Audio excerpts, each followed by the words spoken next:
Hi, everybody. I'm Bob Bowman, Editor-in-Chief of Supply Chain Brain, and I want to welcome you to this presentation on the P2G, or person-to-goods advantage. Maximize warehouse productivity with flexible automation, presented by Locus Robotics. Quick reminder, there will be a question and answer session at the end of this presentation. Audience members are encouraged to submit their questions at any time during the presentation by clicking on that Q&A icon at the bottom of your screen. Now, the demand for flexible, scalable solutions that create efficiency and productivity in your warehouse has never been more critical. Whether you're grappling with fluctuating order volumes, seeking to reduce labor costs, or aiming to enhance your team's efficiency, you can achieve these goals through the strategic adoption of P2G, or person-to-goods warehouse automation. And that is the topic of our presentation today. With that, I want to introduce our speaker. Kait Peterson is Vice President Product Marketing with Locus Robotics. Kait shapes Locus's global product marketing strategies, leads market intelligence, and drives go-to-market initiatives. With over a dozen years in supply chain technology and a background in global marketing and program management, Kait previously led commercial integration and marketing transformation at Caleres and Navis. She also held prominent roles at Bloom Global and Kerber Supply Chain, overseeing global marketing and driving key strategic initiatives. So with that, I'd like to turn the presentation over to Kait Peterson. Kait, take it away. Thank you, Bob. Thank you for the introduction. Thank you, everyone, for being here today. I am really excited to talk through the P2G advantage. Today, we're going to have a short introduction about what that means. We'll talk about warehouse challenges and how it relates to you. How do you solve those challenges? Why specifically person-to-goods automation? And the final question, is P2G right for you? So before I get started, I just want to give you a 2-second overview of Locus and our profile in the market. We have over 125 customers with over 15,000 robots in the field, supported by 400 Locus team members at over 300 facilities. We're in 19 countries, and we're constantly winning awards with our customers. We're up to 28 this year. The reason this matters is that it contributes to over 3.7. Actually, I think I checked the ticker today. It's 3.8 billion picks to date. And this adds to our experience. Now, as we look at it, we're also the #1 global choice of brands, #1 choice of global brands. You can see just a sampling of some of our brands and locations. And we've got over 10% of our sites have over 100 robots. And we'll talk a little bit more about why this is important. The largest pick area that we support right now is 1.3 million square feet and over 140,000 units from our largest hourly output. I have to keep updating this slide because we keep beating our records. You'll see some representative logos at the bottom of some of our customers. Now, that was just a quick introduction of Locus. What are the top challenges for warehouses that you and your peers are seeing in the market? So we'll go through a few of these. On the left-hand side, you'll see a cart put similar situation. Does this look familiar to you? If it does, it really is 90% of the warehouses in the space right now, which is the operational and strategic challenges of hiring and training workforce, driving greater productivity, managing those seasonal peaks, reducing your operating costs, and all of that leveraging data. It's a pretty hefty problem that warehouse operators have today. So the 5 key challenges that we hear from our customers that our customers are constantly facing is #1, labor costs continue to rise between unionization, rates of wages, tongue twister there, persistent labor shortages, the increasing downward pressure on cycle time and turns, the throughput asks are high and SLAs are more demanding. And all of this is more complicated because of the higher variability. Peaks can be more extreme and sales are driving spikes. So these are the perfect challenge. These are all the challenges that we see. And the key is that we need to take the challenges and turn them into strategic opportunities. And I won't go through all of these bullet points, but we will throughout the presentation of how do you improve your labor management? How do you control your costs? How do you increase speed and accuracy and manage your growth and change to future-proof your operation, not just for today and tomorrow, but for next year and the years to come? So how do you really solve those challenges with automation? If you look at the market, there's so many options. So where do you even start? There was a study done in 2019 of how many automation solutions there were specifically in robotics, and it was about 24. Now there's upwards of 400 automation and robotics providers in the marketplace in a variety of different categories. So for today, we're really going to focus on the AMR collaborative person to goods. But before we do, I want to take you through a couple of different types of automation so you have some perspective on comparison. We're going to skip conveyor robotics, fixed automation or traditional or conventional automation, and those supporting automation solutions like truck unloading and automated put walls and sortation, just because the biggest category of automation that fixes those 5 challenges we mentioned are within these 3 categories. So we're going to start with a quick look at the pros and cons for tote-to-person solutions. So tote-to-person solutions are typically what people would think of as an ASRS or a grid system. And you can see there's a lot of challenges in terms of flexibility, capital cost. Normally you have to clear a large space in your warehouse. It's hard to manage peaks. We often think of, do you build your church or your synagogue for the holidays, or do you build it for the everyday churchgoers? So it's a different level of category. Yep, the long lead times in installation, expansion can be difficult and expensive, and you're typically only focusing on picking or one temperature zone. There are some advantages to the tote-to-person solutions. You can scale up from medium to large. You do get your high storage density, and your rates can be higher than alternatives. Now, if we look at, if I can go to the next slide. There we go. If we can look at pros and cons for shelf to person, or what is commonly known as goods to person or G2P, where the AMR brings the shelf to the person at the pick station. These are less flexible. There's limits on product size, much like with the ASRS or totes to person. They're a little bit less capital efficient. It is typically greenfield or a situation where you have to remove the racking. You can't use airspace, so vertical space, because of the weight of the robot and the height of the shelf. You do still have those long lead times in installation. The expansion can be difficult and expensive if you need to add more to the grid. And it typically only focuses on that picking and one temp zone.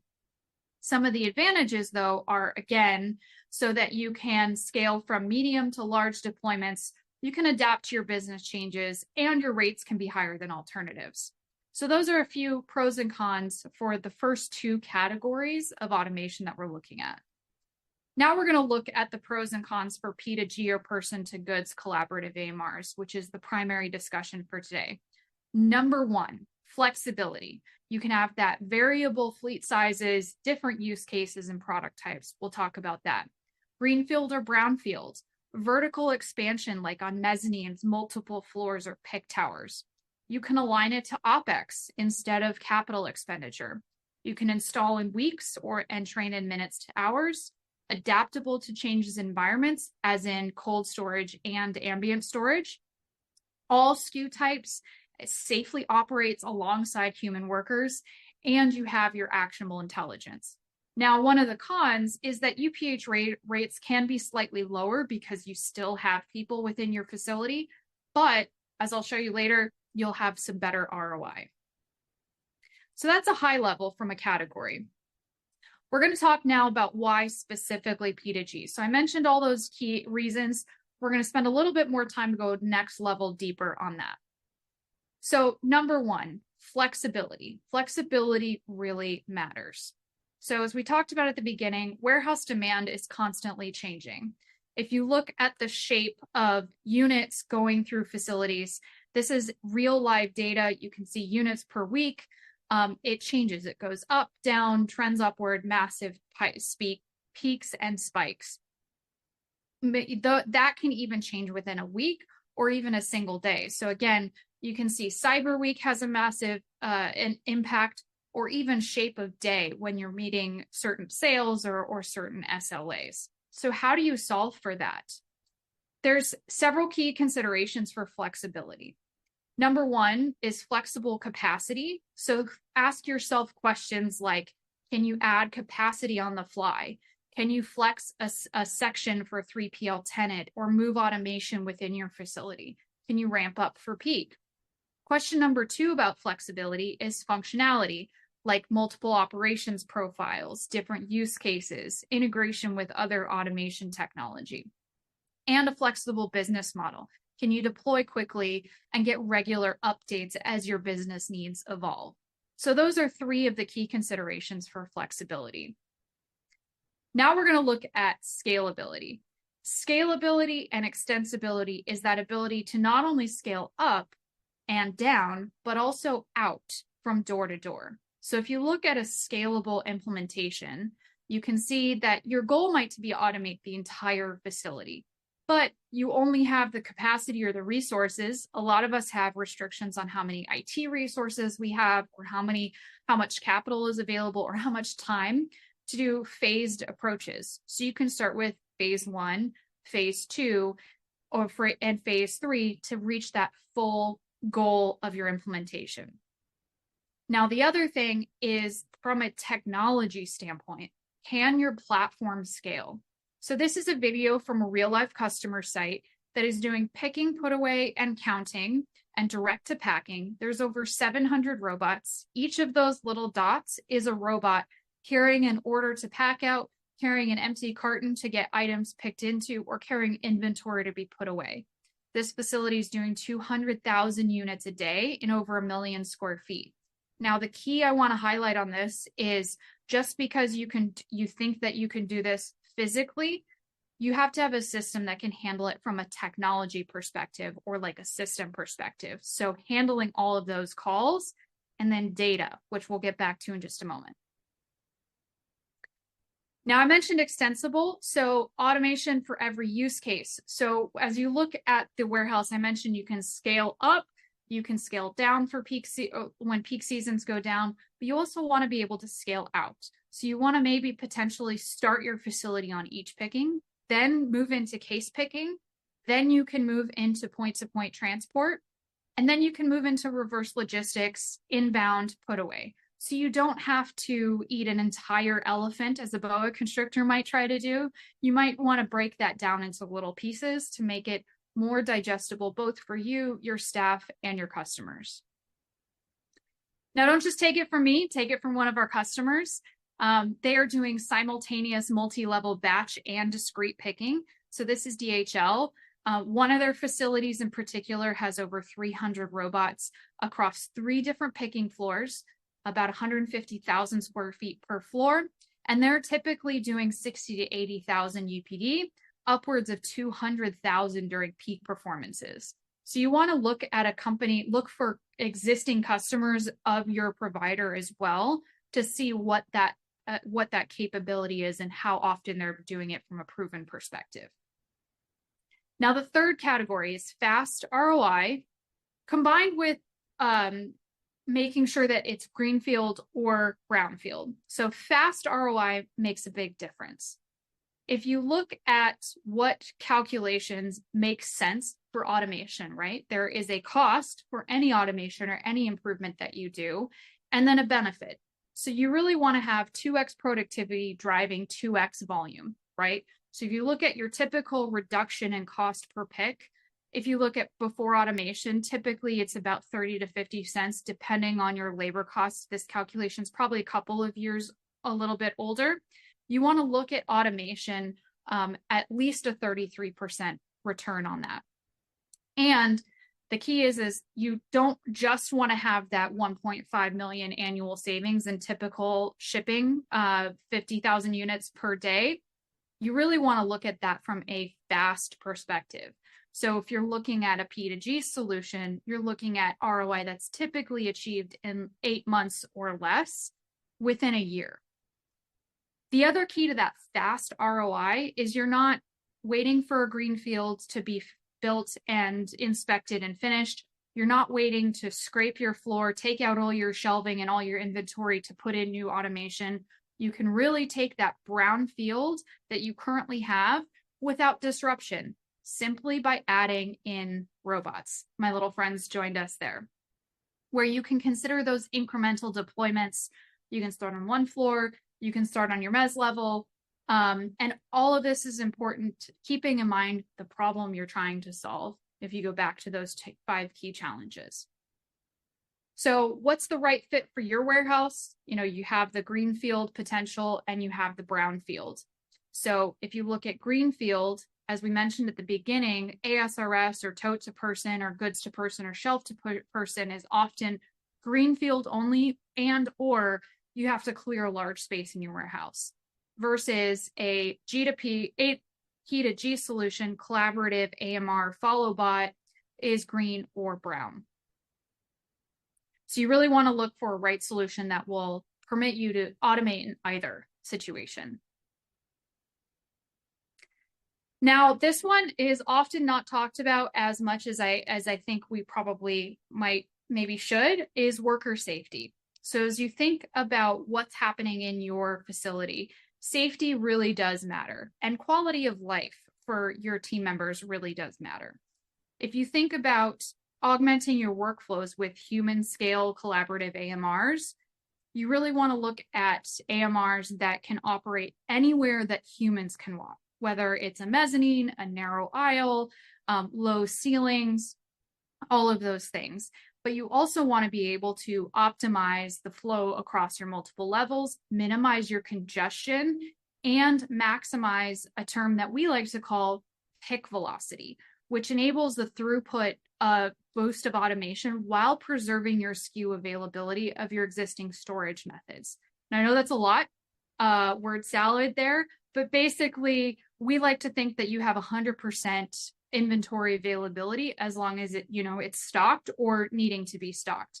If you think about running out of ketchup at the supermarket, you have to wait until they restock it, right? You want to make sure that you avoid that at all costs within your warehouse, so you can simultaneously interleave activities like put away and picking to make sure that you have that pick velocity is the key there.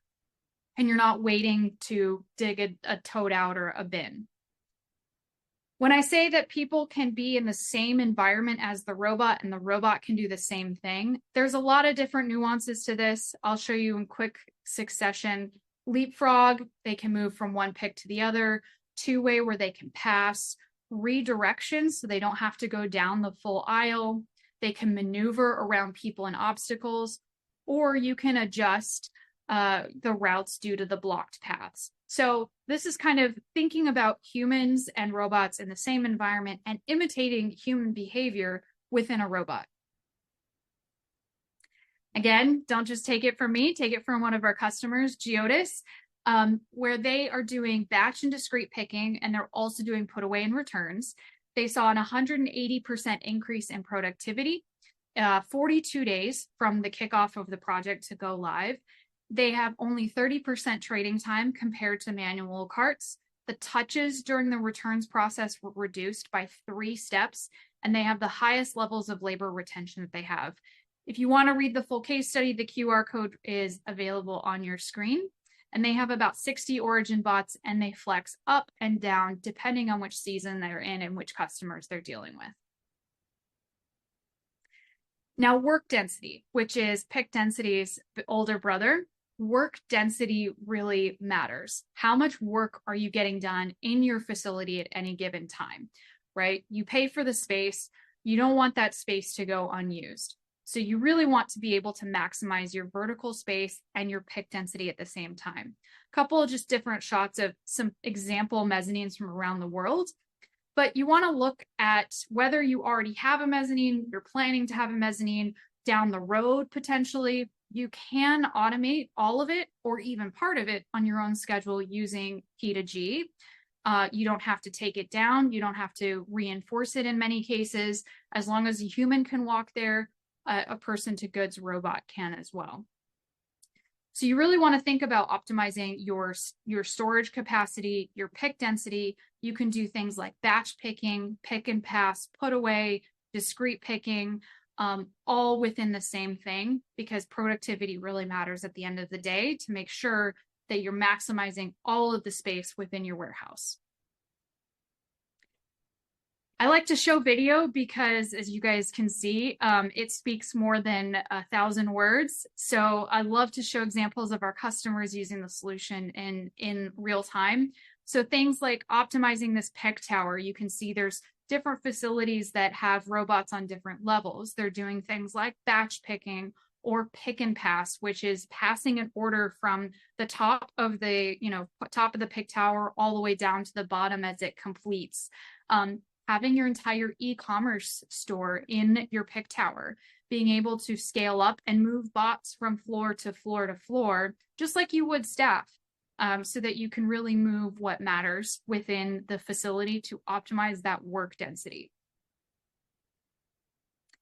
Now, the last thing, the reason at the beginning that I showed you guys the data points of why having 3.8 billion picks to date, over 300 facilities is important, is this actionable intelligence. So this is the last piece of what matters, actionable intelligence. You can't improve what you can't measure, and that's really, really important.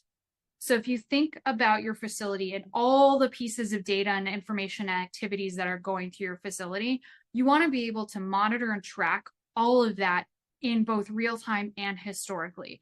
So you want to be able to monitor the activity across all of your levels, your entire site, even multiple sites, particularly if you're a multi-site, VP or director. If you've got, you want to track your productivity rates, completed and uncompleted work, your pick pace, how certain associates are doing, are there any bottlenecks, all of those types of things, and be able to see those zones individually. So with all of that, a solution like Locus Hub, you can talk to us a little bit more about that, is this actionable intelligence. All of this is only enabled because of robust AI and data science strategy. So you take this data moat of 15,000 robots worth of fleet data. Think about all the telemetry, the safety, the sensors, the interactions that it's having with humans. 10,000 human to bot collaborators are working with our robots. 3.8 billion units picked. 250 million SKU point data. All of that goes into the robots, the intelligent orchestration to provide predictive insights and guidance so that you can roll out new products and services to your customers in an easy way.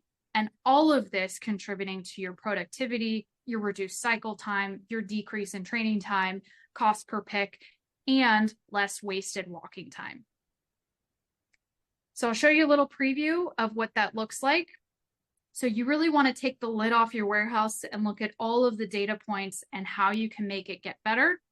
Locus Hub is for everyone in your operation, or you should look for a solution that looks like that allows everybody to access it. Look for a solution that uses AI and advanced data with the right security performance from a usability and from an access, located all in one place. I was talking to our CEO the other day, and he said, yeah, I was playing golf or something with one of our customers, and he wanted to look at how one of his facilities was going. He pulled up, his sites directly on his phone from the golf course and could see exactly how those sites were performing, which is really cool. So seeing that real-time site data, plus, being able to look at a historical view of that as well. So things like the data are really, really important for your facility. As you guys know, if you can't record it, you can't fix it, you can't move it. And then making those informed decisions to be able to make the changes that you need to do to meet those criteria, to meet your SLAs, to meet the changing and dynamic environment that you're in. So I like to show this just as a real example of real data, real customer sites that are using this information on a day-to-day basis.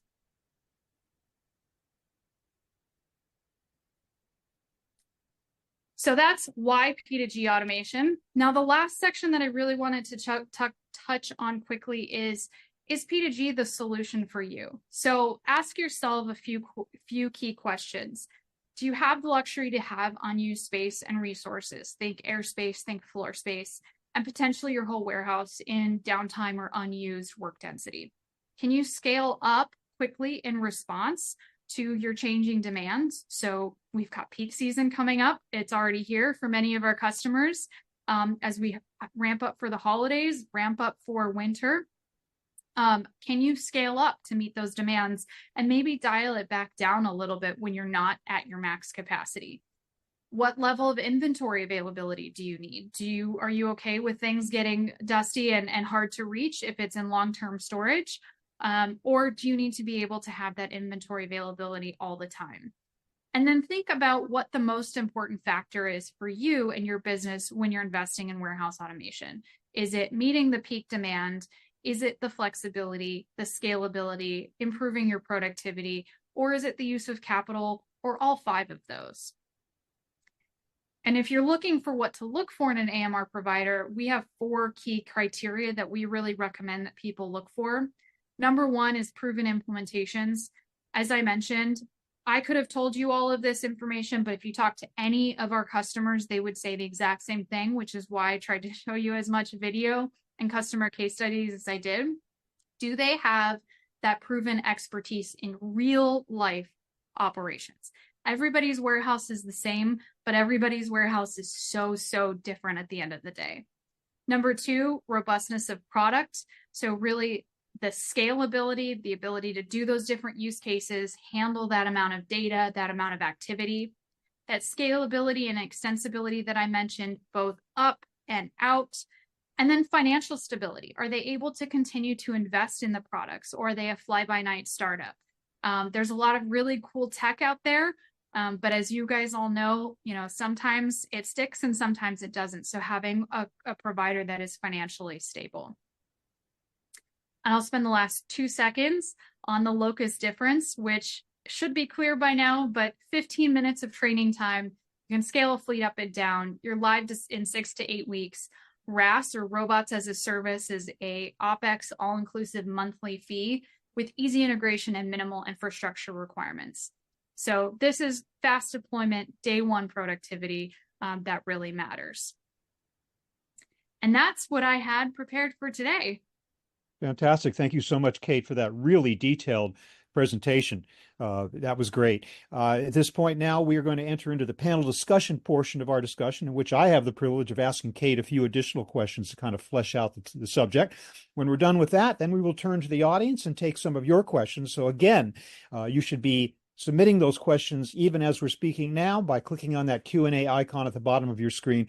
We'll get to as many of those questions as we can, time permitting.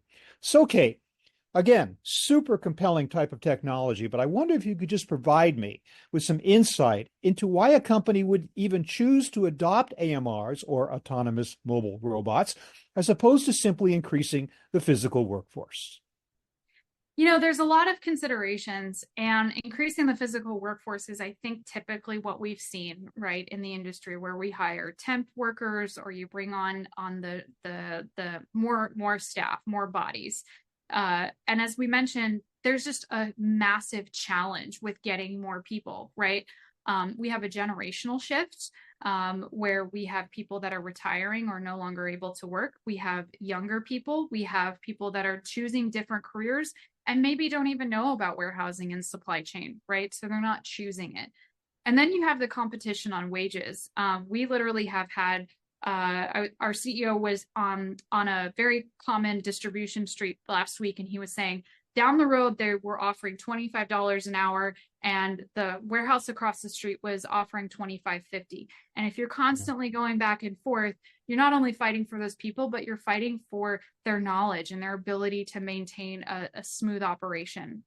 That, and from a safety and a security perspective, technology helps to augment the people, right? And augment their work-life balance. So they're not pushing, 50 to 600 pound carts around and getting their fingers smashed as they come around the corner, or their ankles rolled and run over.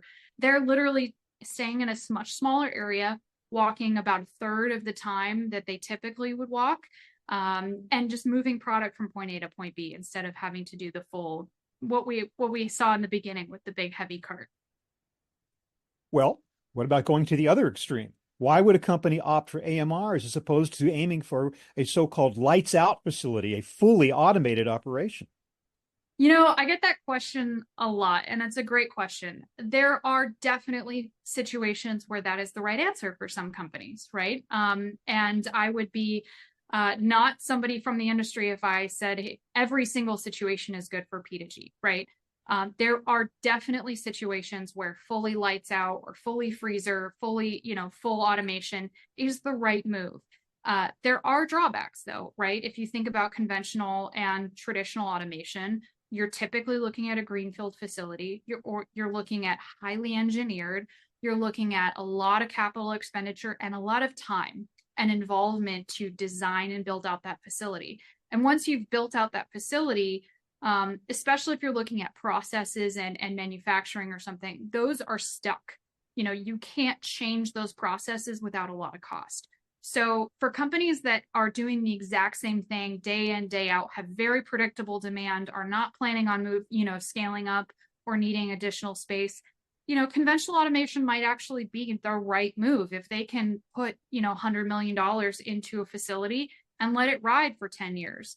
A lot of our customers don't have that luxury. They don't have the cash, they don't have the time, and they don't have the predictability of inventory and inventory trends. So that's some of the key reasons I think that businesses need to consider. In fact, we've already seen such facilities over the years, but as you say, it's a very, very narrow slice of the distribution world that would be eligible for that. So are there any specific challenges to overcome when you're deploying AMRs in a new facility versus an existing one? You talked earlier about greenfield versus brownfield and about how the locust robots can adapt to either one. Mm-hmm. But tell me about the different challenges with those two different situations. There's quite a few. Number one is if you're going into a greenfield, it's always really nice to be able to design it as you want, right? But sometimes it's going to change. So you have to design the greenfield with change in mind. If you're going into a brownfield, you have to have things like some of the challenges might be grading on a mezzanine or having a mezzanine in the first place. You can't take out $1 million mezzanine to put in, a traditional G2P solution, right? Things like mezzanine, things like mapping, processes, the cleanliness of warehouses, change management is one of the biggest things that we see. It's the people that are actually in the facility working with the robots day in and day out that are going to be your best champions, or they're going to be your worst enemies, depending on how you manage your change management through the process. So there's a lot of different considerations as you look at the different facility types, and really just getting a full picture of what you're currently doing and where you want to go is probably the best way to say, okay, here's where I want to be, and here's where I am now, and here's the delta, and these are the things that I need to go address from a problems and challenges perspective. I wondered how many companies actually have the luxury of starting with a greenfield operation. A lot of times they are converting either manual warehouses or warehouses that use less sophisticated technology, and then in effect, all of a sudden one day, flipping a switch to the new system to bringing in these robots. Are there challenges there in terms of like turning over the whole operation almost overnight to the new technology, if you indeed have an existing facility before that? Yeah, the best thing about P2G is you literally drop the robots in. As you mentioned, you have to map the facility, you have to do your integrations, you have to make sure that the robots know where to go and what type of inventory to pick and what type of activities to do, right? That's the biggest technology challenge. But as a robot can literally go anywhere that a human could go, right? So if you think about the ease of implementation, you can take a facility. We do this fun thing that we call travel or on-site demos, where we literally will bring a robot or a series of robots to a customer site that has no automation, no robots at all.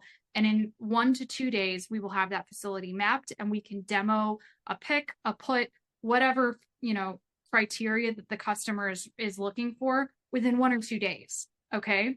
So that gives you an idea of like how easy it is. Now it's it's all dependent on your individual facility and what use cases and things like that you're doing. But that's what we would say is, really, really easy and simple from a brownfield perspective to just drop in. Well, we've come a long way, have we not, from the early days of Yeah. robotics when the robots had to be caged because they couldn't Yeah, come into some still contact with do. humans because Some of the still safety do. considerations. Yeah. Yep. I mean, Yep. obviously safety is a huge deal, and these robots are clearly designed in order to maximize safety as they pass people, as they interact with people. And so that must be like a prime consideration for sure. Okay, so we talked about flexibility, Kait, but I'd like to hear more specifically about how automation in general and AMR specifically let you adapt to seasonal peaks or unplanned surges. That's a great question. That's one of the reasons why we have a special program called, we're the pioneers of RAS, or Robots as a Service. And we also have a special program specifically around peak. So as you have a facility with automation, right? And typically your first question was, why don't we just throw more people at it? That's typically the answer that everybody's had. Let's get a few more carts. Let's make the carts bigger. Let's put more stuff on the carts, right? And let's get more people. With P2G automation, all you need is to add more robots. You don't have to necessarily add more people, more capacity. If you have the space in your warehouse and you have the inventory, you add more robots. I'll give you an example. The map I showed earlier with the 700 robots running around, during peak, they add another 300 robots to their facility to add to that capacity. Now they might be going from a 2 shift to 3 shift to operate 24/7 to handle that from just a production perspective, but they're adding in 300 robots. The concept that we have is decoupled from the people and the robot. So you have people that are in their zones or their aisles, and as long as they have a robot that's in the aisle, they're doing work. The robots are taking on all of the travel time. They're taking on all of the value, the value lost activity that typically is costing people money and time, right? So people are doing the value added things. People are doing the things that you need to be paid for. And the beauty of a RAS, or Robots as a Service, is during our peak program, we literally have not only shipments of robots that will show up at our customer sites, but we also have dedicated Locus team members as well to help make sure that everything is running smoothly if they request it. So right now we're wrapping up. If you were to look out on the operations floor right now, you'd see hundreds of robots being ready to be shipped out to our customers all over the world, preparing for the peak season this year. Customers are getting everywhere from 5 additional robots, which can, add that additional capacity to, as I mentioned, 300 or 400 extra robots. Yeah. And the beauty of that is that when you don't need them anymore, you're not having to mothball them on site. You're not having to stick them in some giant robot closet until you need them again. They're gone, right? So they're not clogging up the facility. Yeah, the customers always have an option to keep some. Like sometimes they will. They'll maybe keep 2 of the 5 or 100 of the 300 or 400. But yeah, they send them right back to us. We refurbish them, and it's a great circular economy from a sustainability perspective. There is no such thing as a Locus robot graveyard. If you've ever been to our facility, everything is salvaged.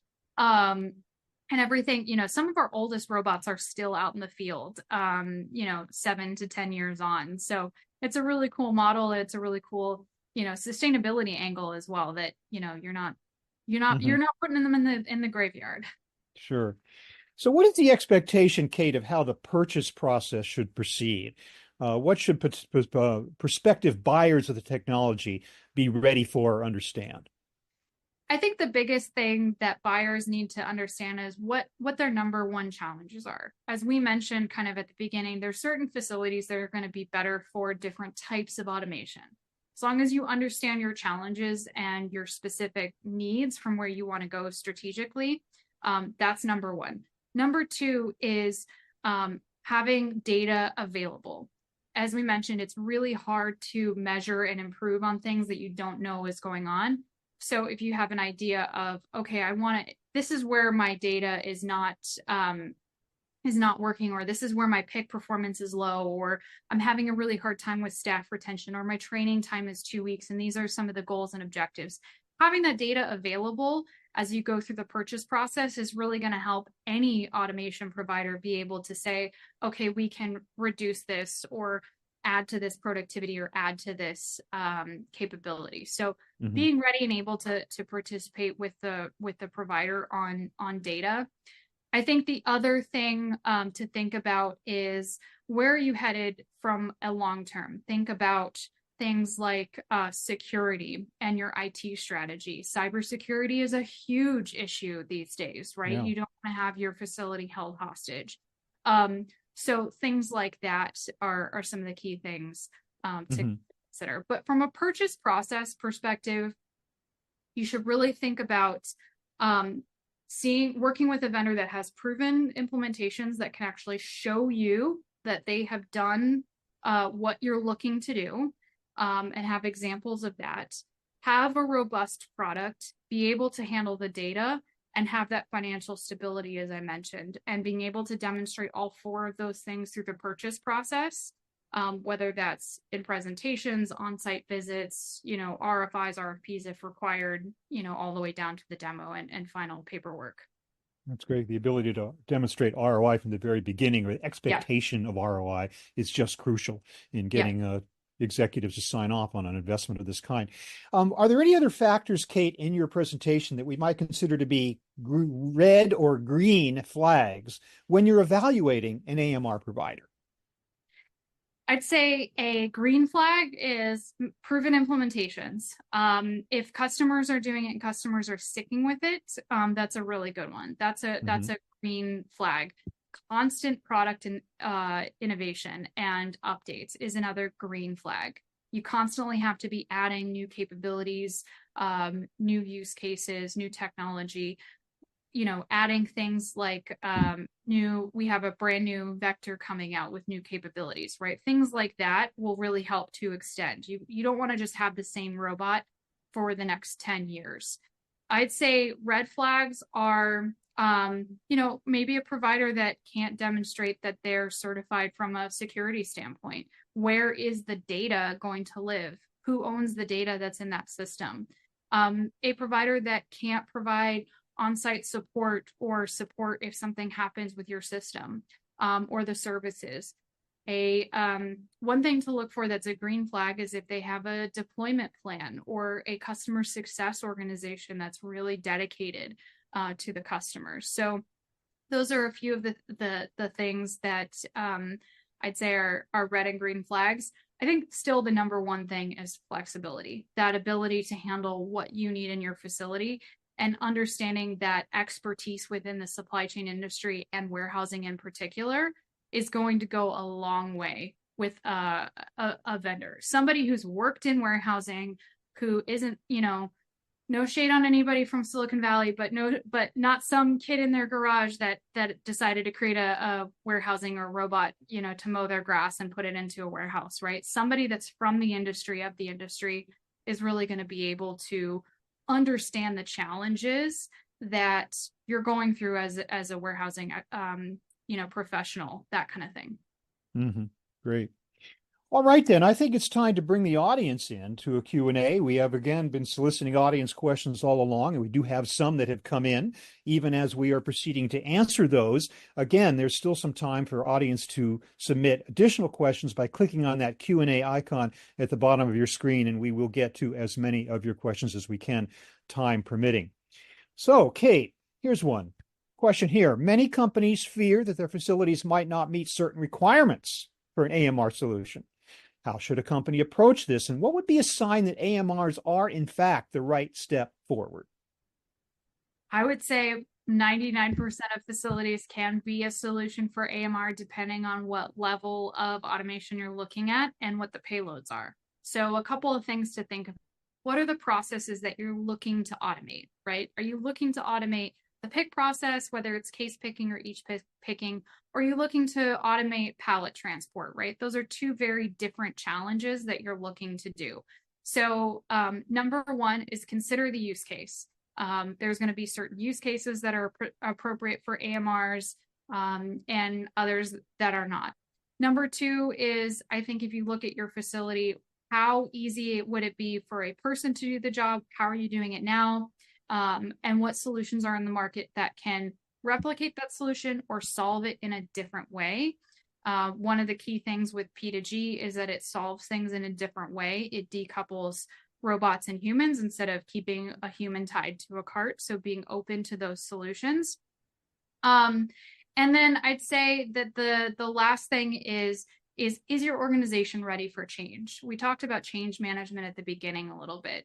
Are you willing to make sure that your floors are clean, so that stuff doesn't get caught up in the wheels of an AMR all the time? Are you willing to make sure that, there's a little bit of discipline within the facility to make sure that the half pallets aren't sticking out in the middle of the walkway, right? But I think that's all part of change management, would be some of the key things. Yeah. Again, to the human aspect of this, I'm wondering, the question here, what kind of skilling or reskilling is involved with the human workers in the facility when you bring in a P2G solution? We get that question a lot, and I'd like to say it really is 15 minutes. Because wow. our robots are built on iPads, the user interface is iPad, and it's within the individual picker's language, their native language. Their little Bluetooth tag that they wear as they walk up to the robot. It changes into their native language, so they don't have to learn another language. It's so easy that people learn it in 15 minutes. You can have a picker. I was at a customer a couple of days ago or a couple weeks ago, and they said they took their training from 2 weeks down to 1 day. And that 1 day is now just because they need to double check and, make sure that people are doing the right thing. But it really is that simple. From a human side, talking to the pickers and the workers, they love working with the robots. They don't have to think. They get shown pictures of everything. They know exactly what they're doing. They don't have to carry an RF gun and memorize the layout of the warehouse. They get assigned their zone or their aisles or their activity, whether it's picking or put away. They can look at the screen, know immediately what they need to do, whether it's put an item on the shelf or pick an item. And we've talked to a lot of customers that their pickers at the end of the day have more energy at the end of the day, so they can actually make dinner for their kids and play with their kids because they're only in their zones. They're not walking the full length of the warehouse. We have a customer who used to do, as I mentioned, kind of the theory, bigger carts equals more orders equals more throughput, right? And they had carts so big that the workers would call them widow makers because they'd be coming around the corner, they'd smash a foot or an ankle or a finger or whatever. And when we got rid of those Widowmaker carts for those customers, they were so excited, because they were no longer pushing or pulling, that massive cart around all day. They're pushing and pulling nothing. They're literally lifting a box of shoes off the shelf and putting it on a robot, right? So, or as you saw in the video, a bag of dog food, right? They're not pushing and pulling that massive cart. So, anybody that's worked in a warehouse knows how difficult that is and how taxing on the body it is. Maybe they could use a little bit of the extra time to get a gym membership to make up for the exercise they're no longer getting by walking 10 miles every day in a giant facility. Yep. Everybody's like, get your steps in, but nobody realizes how much 12 miles a day actually is. Exactly. So Locus Robotics has been on the market for some time now. How long exactly? We came out of stealth mode in 2017. 2017, but more recently, we've seen some pretty impressive advances in artificial intelligence generally. How have those more recent advances improved or changed the product or the whole state of P2G technology? It's AI and data science is so interesting to me and to Locus. We actually have our own data science team that's constantly working on data science. We launched a new product earlier this year called Locus Hub, which I gave you guys a little bit of a preview on, which is our AI and data intelligence platform. It's really started to revolutionize how you can take the lid off your warehouse and find the things that are going right or going wrong. So for example, within our solution now, you can see based off of AI when the work is predicted to be done for the day based off of your current workflow and the current activities within the pick team and the trends and the orders that are supposed to be coming in. So you can look at it and say, oh, my work's not supposed to be completed till 6:30, but I know that my shift ends at 6. So how can I reallocate robots, people, different zoning technology to be able to meet that 6 p.m. deadline, right? Mm-hmm. So data really helps to enable people to not only do smarter things, but more efficient things as they go through their day. Or they can look back and say, how did we do last peak season? Where were our hiccups from last year? What can we do to avoid them this year? So AI and predictive intelligence is the key about that is to make it actionable. Mm-hmm. This question is kind of a plea. He's saying, I'm running out of space in my warehouse and I can't build out. What can I do? There's a couple options. We like to suggest potentially moving up. If you have an existing space, you don't want to go for a new facility. You don't want to, completely put in an ASRS or, a massive solution that could take time. Putting in a pick tower or leveraging multi-floor is one way to do that. We actually have a ton of content, a ton of expertise on the mezzanine pick tower topic, where adding in those layers is key.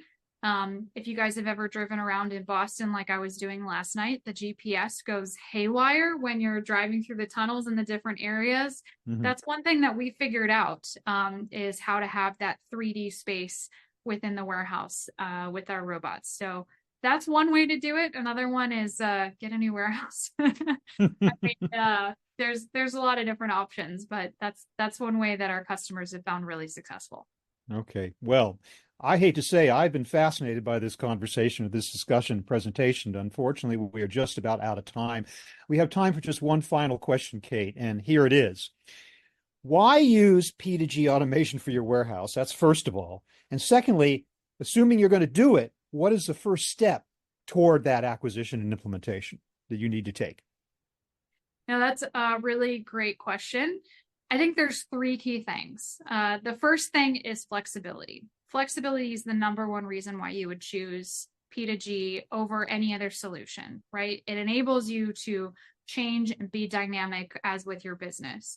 The second is really that scalability, where you can scale up, scale down, and really align your costs with what you're trying to do from an operational perspective.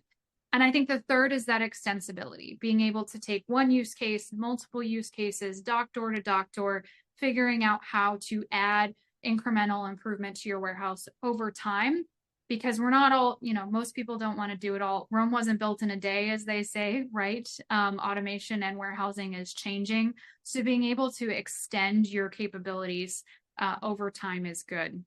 So those are the top 3 reasons I would say to choose P2G automation. I think if you're looking for an automation solution, the number one criteria is, what are you looking to achieve strategically and operationally? Where are you today? Where do you want to be tomorrow? Where do you want to be next year? And how do you future-proof your operation, not just for the short term, next quarter or in the next year, but how do you set yourself up for success by preserving the optionality and flexibility? So if you ask yourself that question, what your priorities are and where your challenges are, you'll be able to see kind of how you can solve those solutions by talking to different AMR providers or different automation providers as well. And if that flexibility has if that solution has flexibility built in to the nature of the product, then that enables you to take both the short, medium, and long view all simultaneously as you're thinking about acquiring this technology. Absolutely.